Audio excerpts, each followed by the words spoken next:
Salvation Army co-founder Catherine Booth said, if we are to better the future, we must disturb the present. This is the Disturbance podcast from Salvation Army Women's Ministries. Hi, Damai, and welcome to the Disturbance podcast. Do you feel like you've been hearing a lot more about menopause lately? Well, we recently had World Menopause Day, and it was quite cool to see that for the first time. I think quite a few workplaces were involved. There's a lot of media coverage about it, and that's what we're going to be talking about today, menopause. We are God's creation, and believe it or not, menopause is part of God's creation. Menopause is something that every single woman goes through, but forever and ever it feels like we've been completely silent on it and unaware of it. And even women going through it, we don't entirely know what's going on. So it is wonderful that the conversation is starting to change. And a huge part of that change in the conversation in Aotearoa, New Zealand, is my guest today. We're very privileged to have a menopause expert with us, Dr. Linda Deer. Hi, Linda. How are you? Hello, I'm well. Thank you for having me. Dr. Linda is a GP and a menopause specialist. She has also done a degree in psychology, which I think is amazing for a menopause specialist. And she is one of New Zealand's leading menopause advocates. You might have actually seen her on the morning news, and she was also in the recent Paddy Gower's Got Issues, which I watched on TV3. So it really is a special privilege to have you here, Linda. Thank you so much. Hey, because we're a women's podcast, we often just start by talking about our own lives. What made you become interested in menopause?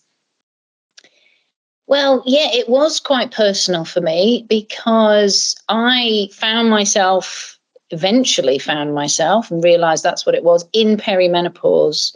And as is the case for so many women, you feel too young for it, I think is the general consensus. And often doctors agree with you that you're too young for it. And yeah, it came along for me in my early 40s. It felt like it was as soon as I turned 40, really. It's like your body knows how old you are and off it goes. But I started to get a few things. I was getting night sweats. I was getting mood changes. I was feeling very tired. I was getting headaches. My body was hurting. My hip was hurting.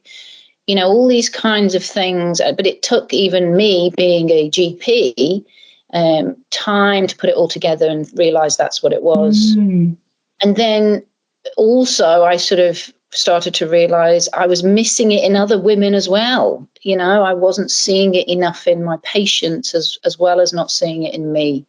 So that's when I really started to dive into menopause and perimenopause, learn more about it, learn more about HRT and hormones in general. And then I transformed into a menopause doctor through the North American Menopause Society, who now call themselves the Menopause Society. And yeah, so I've not looked back. Now I just do menopause and perimenopause, and it keeps me busy and happy, and it's what I'll do forever. Why are you so passionate about it? I think it is because it's been so badly done. You know, been so neglected and just put in the corner. And it's when you start to see it, you realize how huge it is and how quietly women have suffered when they're at a point in their life when they're really, really quite busy and stressed and needed by so many other people, and their ability to still give so much, even though they are deeply struggling a lot of the time. And it's cruel that we've ignored it so long. So it deserves all this attention. And obviously I've tasted it myself, and what would have happened if I hadn't have known what was going on and, you know, started to feel better. You know, you don't know. So we want to stop women falling off the cliff when they really don't need to. So let's just dive in and start learning about it. What is menopause and perimenopause? What are the symptoms? And I mean, what do we do about it? So, yeah, we've got to know what we're talking about. That's kind of step one, isn't it? And it's true that perimenopause and menopause are not the same thing. Obviously, they're kind of related, but basically, perimenopause comes before menopause. The word peri in Latin, I think it is, means around the time of. So it translates to around the time of menopause. It's kind of the lead up to menopause. Menopause itself is a woman's last ever period. That's what that word means. So the final period is your menopause moment. So that's really just a very small moment. But we use the term menopause to mean the whole process before and after. Although strictly speaking, we should say perimenopause for women who aren't quite at their last period yet, but their ovaries, which is what this is all about, they are starting to struggle. That's what's happening in perimenopause. Your ovaries, which are the thing that make all the magical hormones that are to do with fertility, but are also to do with lots of other jobs in a woman's body and brain, those hormone levels start to change and fluctuate in perimenopause, and we can feel that all over us, which is why it can look so different in different women. And it's why it can change from day to day, even in the same woman. Because we have receptors for these hormones all over us. Every cell is literally sensitive to them. So even small changes in these levels can throw us off balance. So perimenopause is a bit like your ovaries handing in their notice, just not fully quit yet, but they're not quite as good as they used to be. And they're quiet quitting. They're quiet quitting. They're just not working quite as hard. Yeah, and sometimes they do their best, and some women say, oh, well, I had a few normal periods and suddenly I missed one, but then it's all back to normal now, and it's like the ovaries of sort of, they're trying, they're trying to find that rhythm again, and sometimes they do. So it can be really hard to put your finger on anything because it keeps moving and changing and it's very vague and the symptoms are so diverse. So, not everybody gets hot flushes either. I think that's a mistake people make. Everyone's waiting for the first hot flush, before they even mention anything with the word menopause in it. But 80% of women, yes, get flushes, but 20% don't ever get a flush. You might have a lot of other things going on, but your thermostat might be fine. So there's a bit of a oversimplification of what menopause looks like, and that's probably been tricking us for a while because everyone just thinks it's about hot flushes and your period stopping, but it's about way more than that. Actually, not to just kind of make it about myself because I am in perimenopause, but just for a minute, I'll make it about myself. That was very much my experience because I had a child later in life at 40 and I had postnatal depression and I had intense fatigue for about 10 years. And it took me a long time. And I'd go to the doctor over and over and they're like, well, you're a mum of a young child. Well, you're an older mum. Well, you're a working mum. And I had, chronic health conditions as well.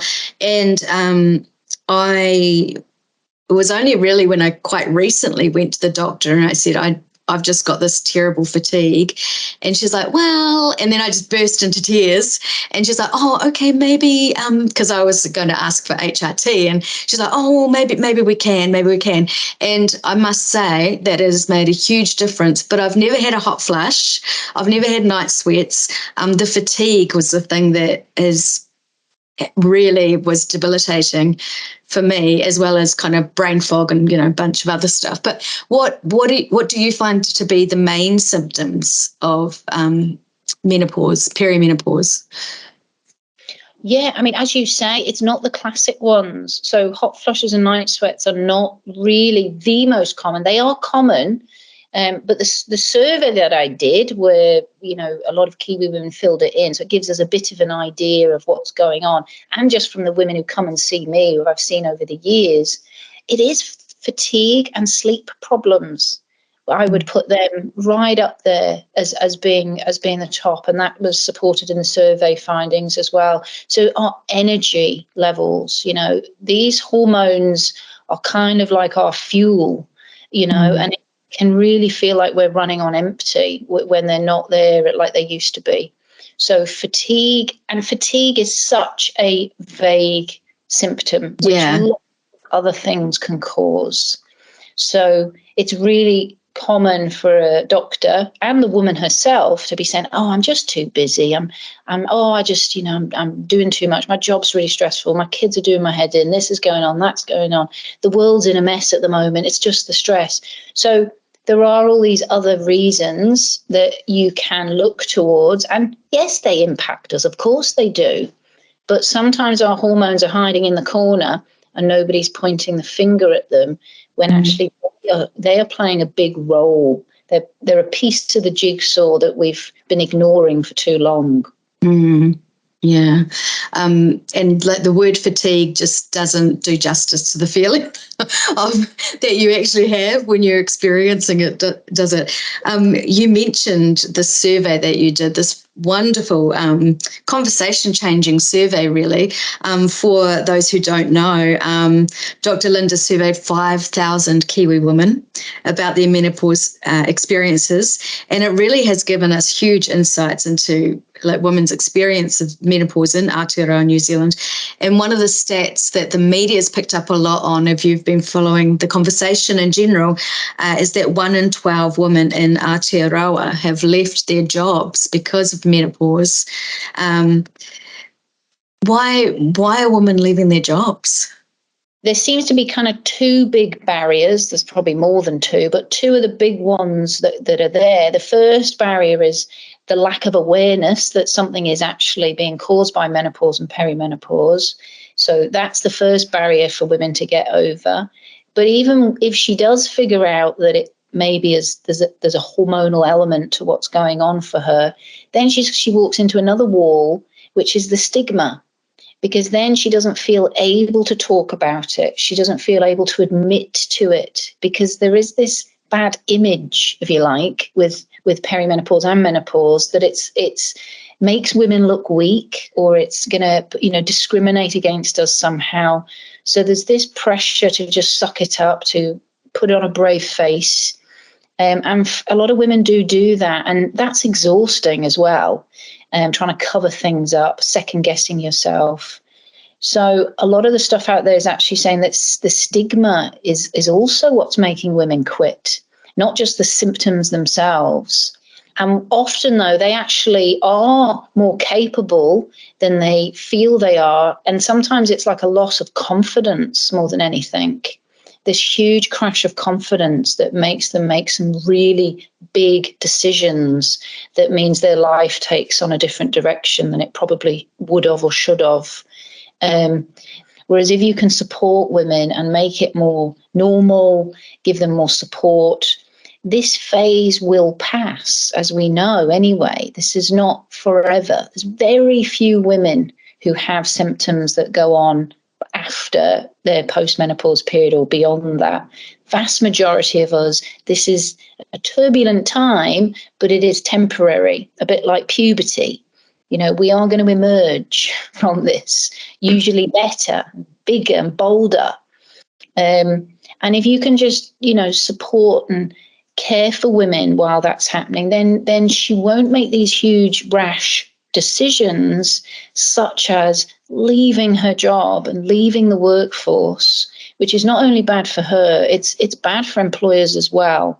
I've been thinking that exact same thing as I've been reading the research, that, there are mental health issues that go along with it, and I'm sure that's hormonal, but I also, the self, the shame, and would also, lend itself to then feeling negatively about yourself. And what got me thinking about menopause for women as part of like women's ministries is that a colleague of mine was joking and saying, "Oh, I feel so sorry for that guy working with all us menopausal women." And I stopped and I thought, why do we talk about ourselves like that? Like, menopausal women are experienced, we're experts in our fields, we are kind and loving, and we're caregivers, and yet we're diminished and made, it's almost like we're not serious people anymore, or we're not as relevant anymore. And speaking of that, I think one of the things that a lot of women I know are struggling with is the weight gain, which is a normal part of perimenopause as well. And I think, that's a societal thing as well, because in our society, weight gain tends to be seen as a moral failing.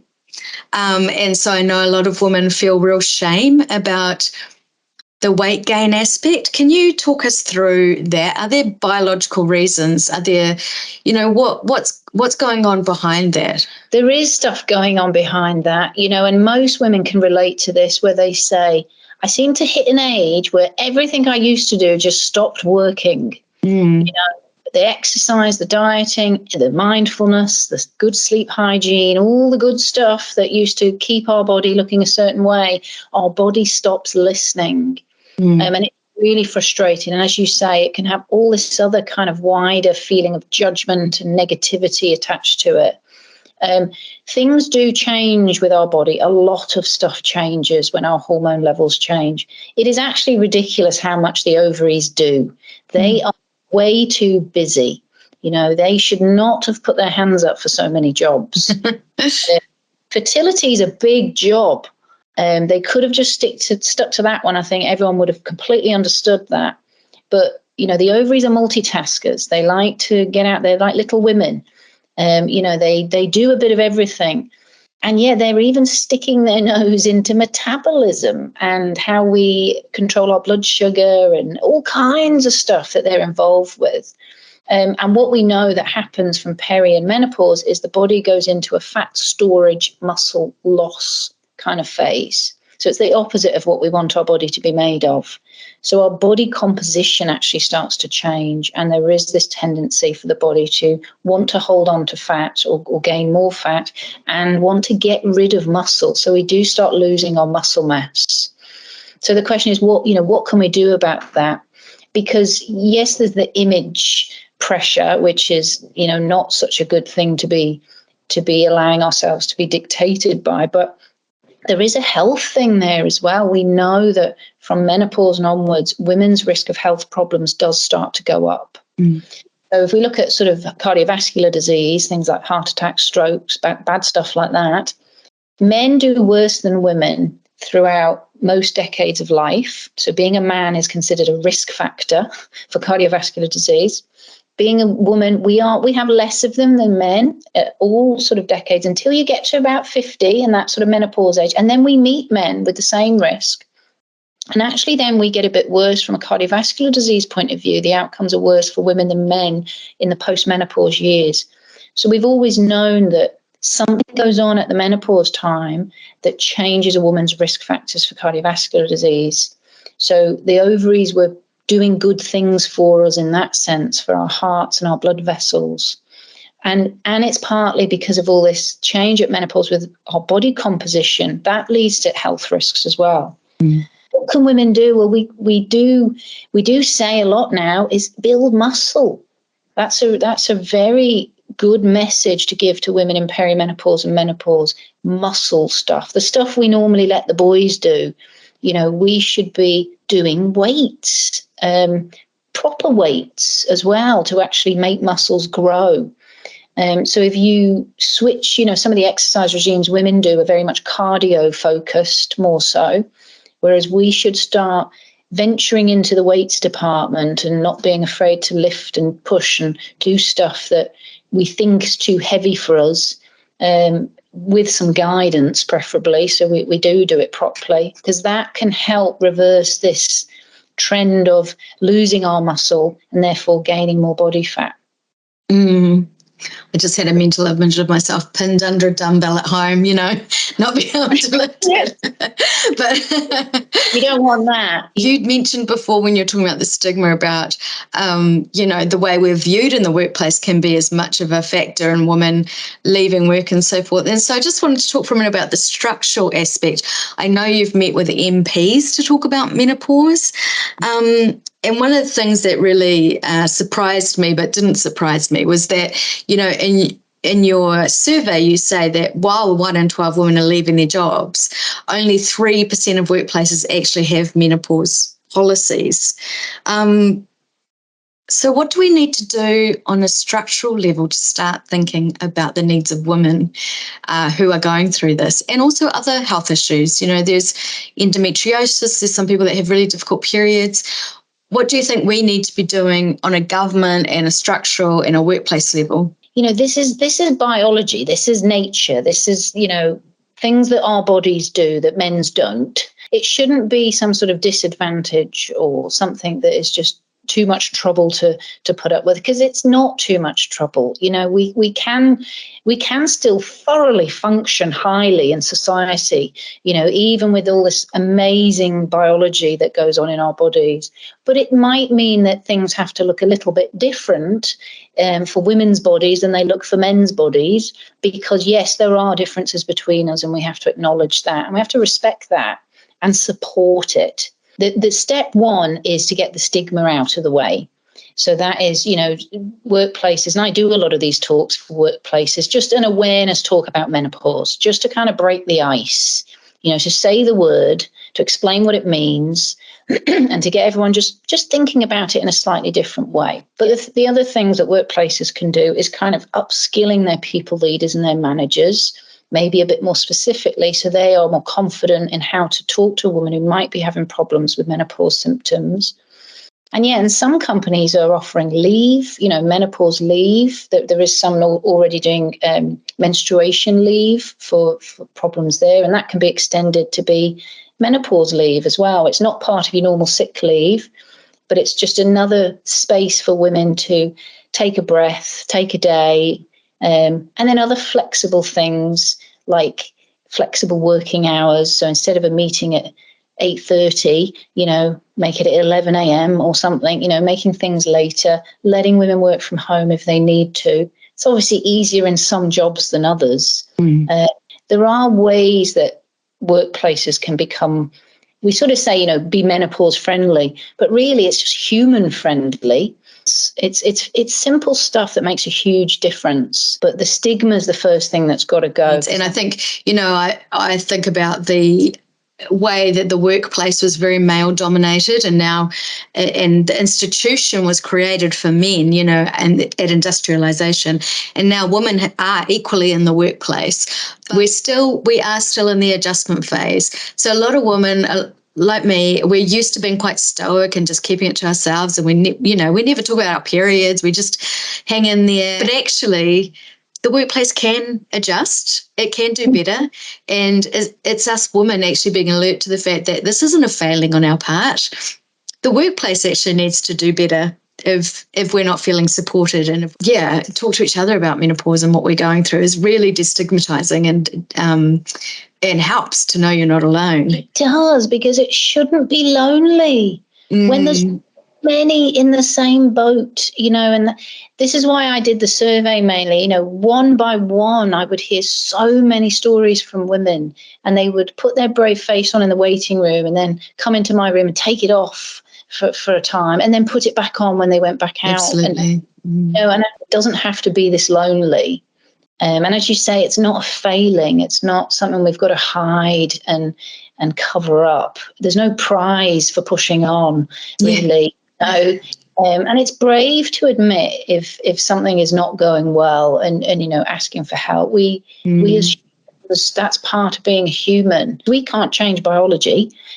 We have to love and respect biology. And, it's doable. Absolutely.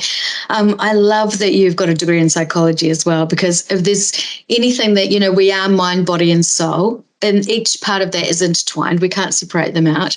And it feels like menopause really is mind, body and soul, isn't it? Oh, it is.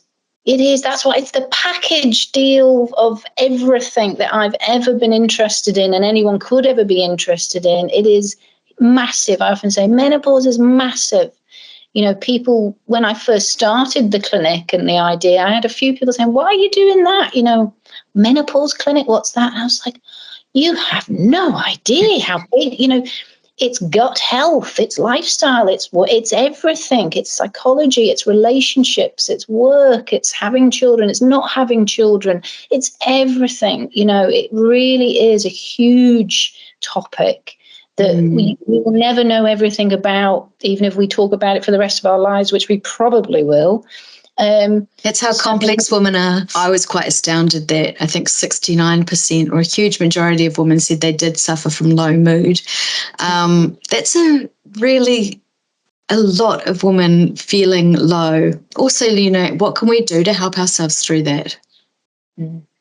Oh, it really is a big side of menopause, the kind of the effects it has on our mood and our brains in general, how we can remember things, concentrate.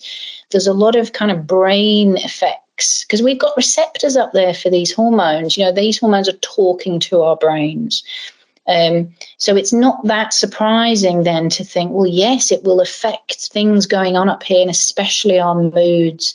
I mean, women know this even from our periods and our younger years. Things do ebb and flow with our cycle and how we feel about ourselves and how we feel generally. So we know they have that potential kind of power over our mood.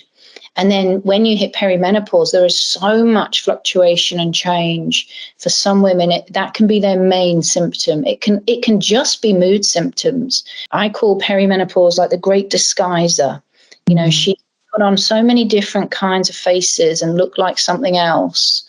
And mood is a big thing for a lot of women. But then a lot of women have never had depression, never had anxiety, and it just hits them like a brick in this phase. And that's, even more of an upheaval because they don't have any tools to deal with these mood changes. And they really think they're just losing their mind. And why is this happening? Well, there's different theories out there, and we can't ignore all the other things that are often happening for a woman at this time in her life as well. There can be some life events going on from our 40s onwards, whether that's losing our parents or health problems, physical health problems coming up, or so there are these other things, but there's also these massive shifts in hormones that can definitely upset our ability to deal with life stresses. A lot of women say it's like I've just not got the same resilience to deal with the knocks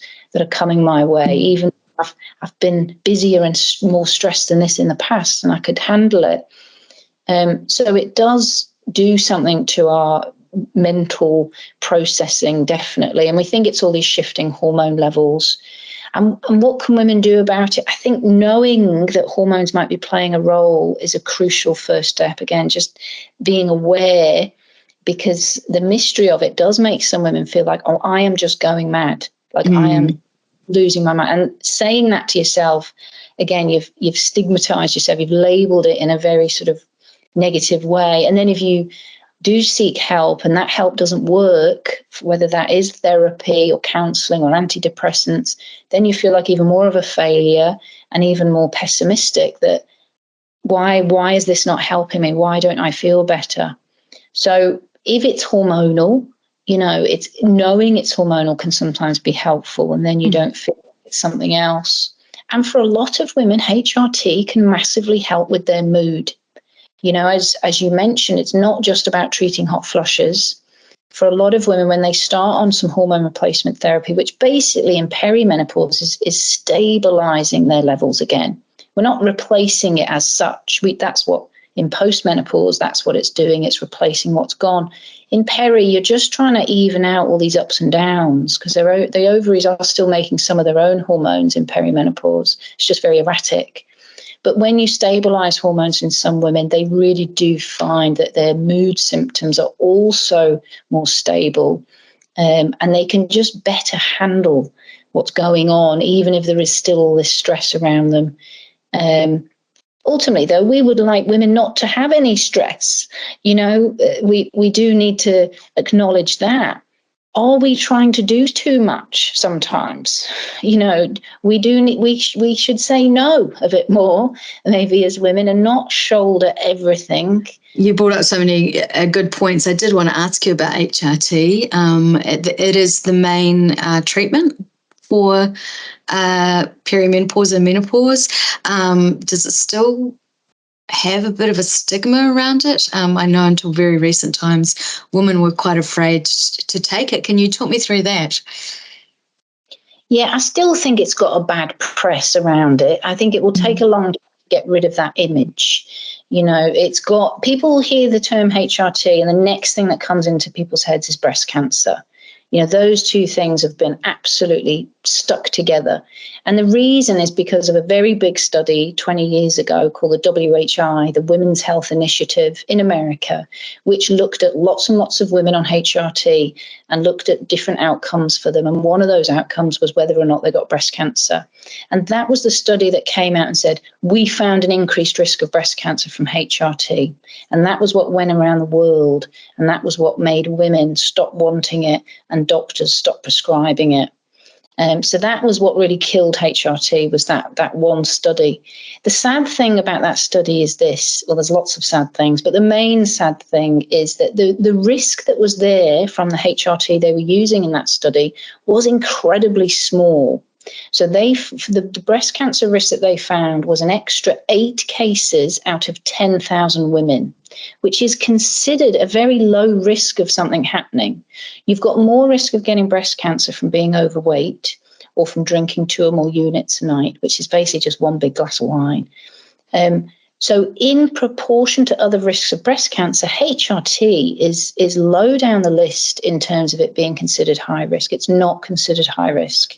The other sad thing is they didn't tell us the good news that they found in that study. And the main bit of good news that they should have told everyone was this. If you just looked at women under 60, which is the age we normally start HRT in, a lot of the women in that study were older. If you just looked at women under 60, first of all, the breast cancer risk was even lower. There was only 6 extra cases out of 10,000 women.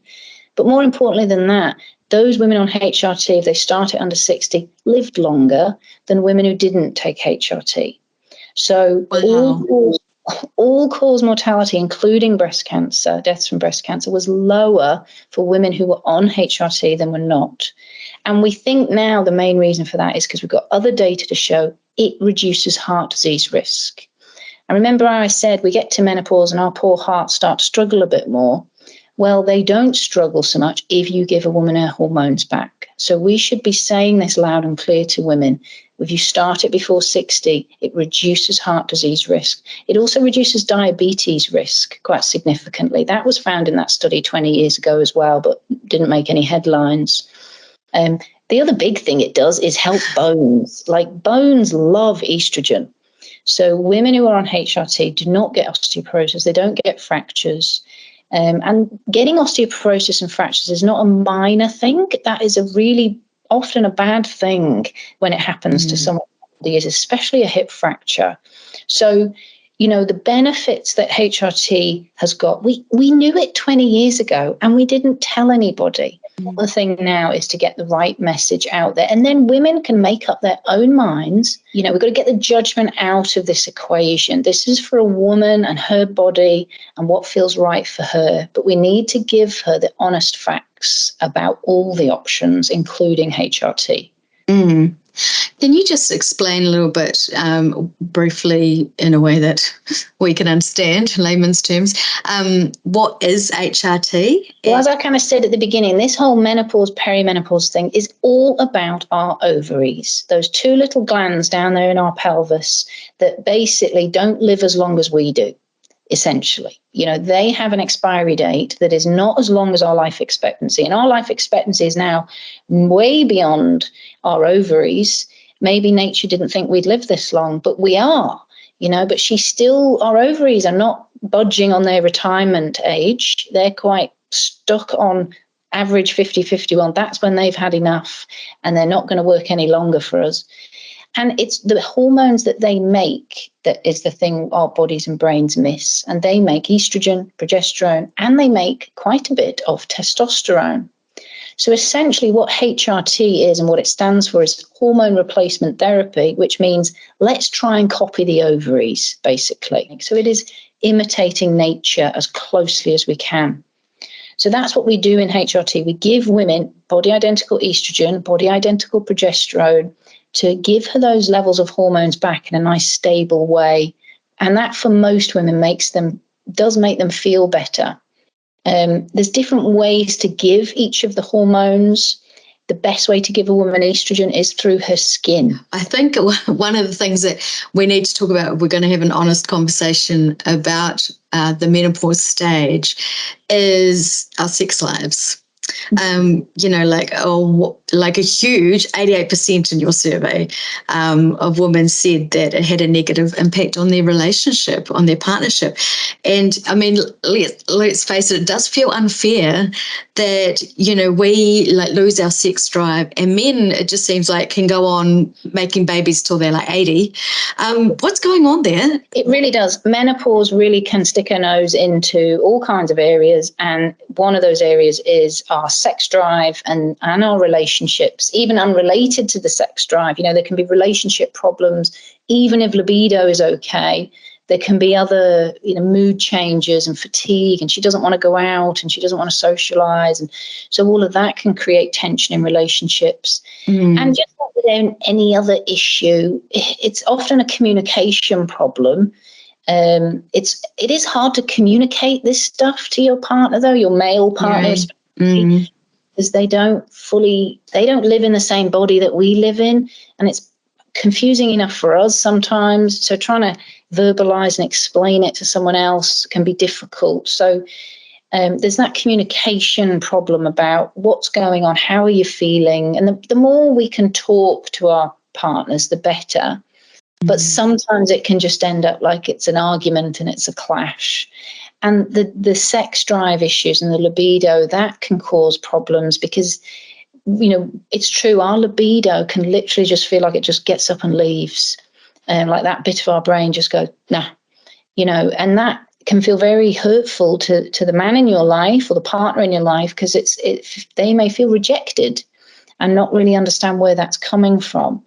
So libido is a huge kind of issue and is sometimes really difficult to navigate. It's not purely just hormones either, although they do play a big role in libido, particularly testosterone, but it's not the be all and end all. There are so many things that influence a woman's libido. It's overwhelming. There's a theory out there that there's a brake and an accelerator when it comes to sex drive. And it doesn't matter how much stuff you put on the accelerator pedal. If you've got loads of stuff on your brake pedal, you're not going anywhere. And women have a lot of stuff on their brake pedal, that's just putting them off, whether it's them thinking negatively about their own body or worrying about what's for dinner or what they've just seen on the news or if they've done the packed lunch for tomorrow. All this noise that's completely unarousing. So we've got a lot on our brake pedal, and perimenopause and menopause just puts a whole heap of other stuff on there. And one of the big ones it can put on there is what it does to our vaginas. So vaginal dryness is another symptom that everybody gets uncomfortable about because it's talking about that area, but it's another over-stigmatized silent suffering that women go through, and it breaks my heart because we have a really good cream for that, and doctors should give it out more. And I think, doing the really hard work of actually talking about it, it is hard. It's really hard, but it's then in the long term quite enriching to the relationship. So it can be an opportunity to know each other at a deeper level, and we're working through the different phases of life together, right? So we are growing into old age together, just like we promised when we met. It can be a really good thing. Which, speaking of, tell us more about like the positive things we can do for ourselves. So we talked about HRT, which is obviously an important one. We talked about weights. What other tips have you got for us? So weight training definitely is a big one. Women, we're getting stronger physically, really has so many benefits, and it kind of makes us feel mentally stronger as well. We can move and stretch and get outside. It's kind of basic human-friendly activities really will help us in this phase more than ever. It's like our body is shouting out to us to do the stuff it's always wanted us to do. And taking that time to try and relax, be off duty from home, from work, from everything, to just take a breath. What is this psychology that we need to be doing with ourselves, kindness to us. And then there's a huge role for food. So nurturing and nourishing ourselves properly with real food. There's so much processed stuff around, and it will help our symptoms, our energy, our mood, to have a diet that is a Mediterranean diet is the one with the most evidence behind it, which is basically a whole food diet. There's not a lot of processed foods in that diet. And I see a lot of women who have this big checklist that they've downloaded from somewhere or got, and it's, I've got to go to sleep at 8 a.m. I've got to not have any coffee, and I've got to eat 5 portions of green leafy vegetables a day. And you can almost stress yourself out trying not to get stressed. Yeah, I was going to say that in itself feels tiring. Yes. So we have to give ourselves a bit of a break, focus on maybe one change at a time and just give it a go and try it. But also to make this a team sport, menopause, where we do reach out to other people, including those closest to us, but also friends and other women and work colleagues and bosses somehow, to really just kind of connect with other people, as you say, in this normal, natural phase that we're all going to hit in some way at some point. Yeah, I think it's a really good point. You're saying not to treat it as a checklist of I must do this, but maybe as how can I be kinder to myself? What's an act of kindness towards my own body, and I think, from a faith perspective as well, that it is a natural process, and God is our creator, and some time in spiritual practice as well can be really helpful. It's a form of meditation. It's a form of taking time out for ourselves. So don't be scared to pray about your menopause, and bring it before God, and trust God through that process as well as doing the things that we need to do. I've got one more question for you. I think we've done a lot of really amazing reframing today of the narrative. So I'm going to ask you, what is positive about being a menopausal or a perimenopausal woman? There's lots, and we should do some positive stuff, because it can get too doom and gloom, can't it? Because this is a kind of new phase, next phase, and it is a older, wiser. The word older's got so much negative to it. It's actually so many positive things to being older, where you do come to sort of know yourself better, to accept what's going on, as there is some acceptance here. We are getting older. Our body knows how old we are. We can do all these things to support it. But yes, we have to embrace this next phase of our life and realize that for a lot of women, they do feel like a better version of themselves, even if getting there was a bit curly sometimes.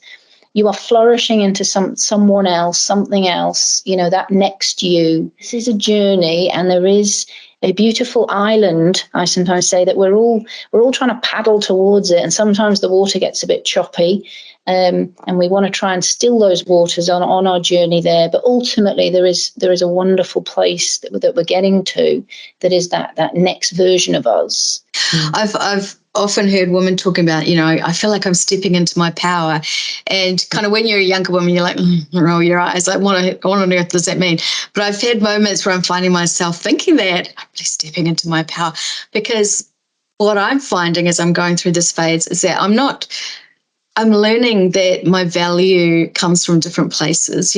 One of the things that I feel really sad when I hear a woman of my age and talking about how invisible they feel. And I feel really sad, because what they're really saying is that they're invisible in the things that women are told are important about themselves, their beauty and their youth. And so if men aren't noticing them, because we've been told our whole lives that our main job is to be attractive to men, then we suddenly feel invisible. But actually we are so visible, because we know who we are more than we ever have. We're really good at our jobs. We are important to people in our lives, and we've got to reframe our role, who we are in the world. It's wonderful, and it does happen a lot, and that there is this freedom and this confidence that comes, and like you say, it's powerful.